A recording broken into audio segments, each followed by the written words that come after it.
जय माता दी। माता के सभी भक्तों को नियति का प्रणाम। माँ दुर्गा के तीसरे स्वरूप का नाम चंद्रघंटा है।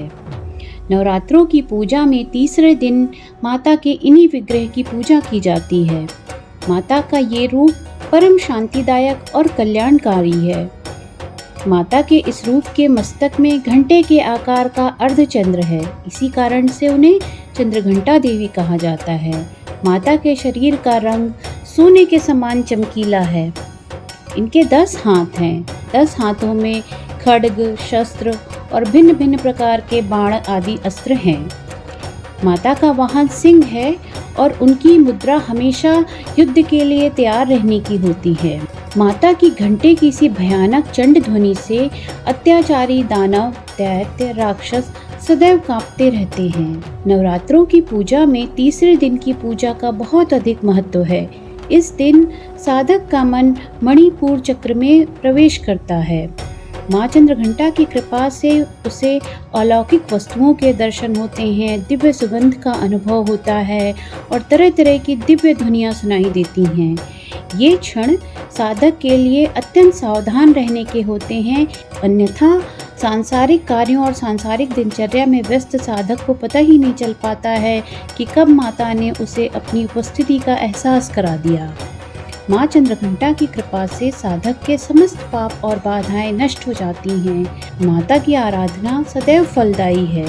इनकी जो मुद्रा है वो हमेशा युद्ध के लिए तैयार रहने की होती है, इसलिए माता भक्तों के कष्टों का निवारण भी बहुत जल्दी कर देती हैं। माता का वाहन सिंह है तो इनका जो पूजन करने वाला व्यक्ति होता है वो भी शेर की तरह ही पराक्रमी और निर्भय हो जाता है।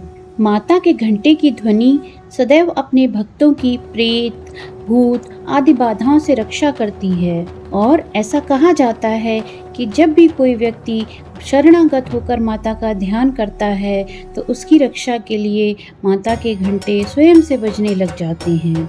दुष्टों का दमन और नाश करने के लिए सदैव तैयार रहने के बावजूद भी माता का ये स्वरूप अपने भक्तों के लिए, अपने आराधकों के लिए हमेशा बहुत सौम्यता और शांति से भरा हुआ रहता है।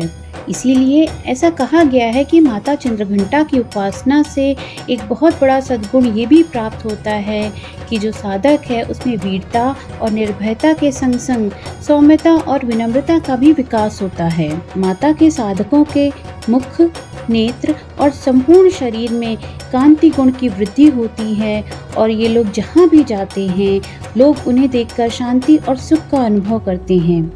माता के साधकों का स्वर दिव्य और अलौकिक मिठास वाला हो जाता है। माता के साधकों के शरीर से ऐसा कहते हैं कि दिव्य प्रकाश की किरणें हमेशा निकलती रहती हैं। साधारण नेत्रों से ये दिव्य क्रिया दिखाई नहीं पड़ती है, लेकिन जो माता के साधक होते हैं और उनके संपर्क में आने वाले अन्य लोग होते हैं वो लोग इस बात का अनुभव भली भांति करते रहते हैं। इसलिए हमें चाहिए कि अपने मन को, वचन को, कर्म को और काया को विधि विधान से शुद्ध और पवित्र करके माँ चंद्रघंटा की शरण में आएं और उनकी उपासना और आराधना में अपना मन लगाएं। उनकी उपासना से हम सब सांसारिक कष्टों से मुक्ति पाकर सहज ही परम पद के अधिकारी बन सकते हैं।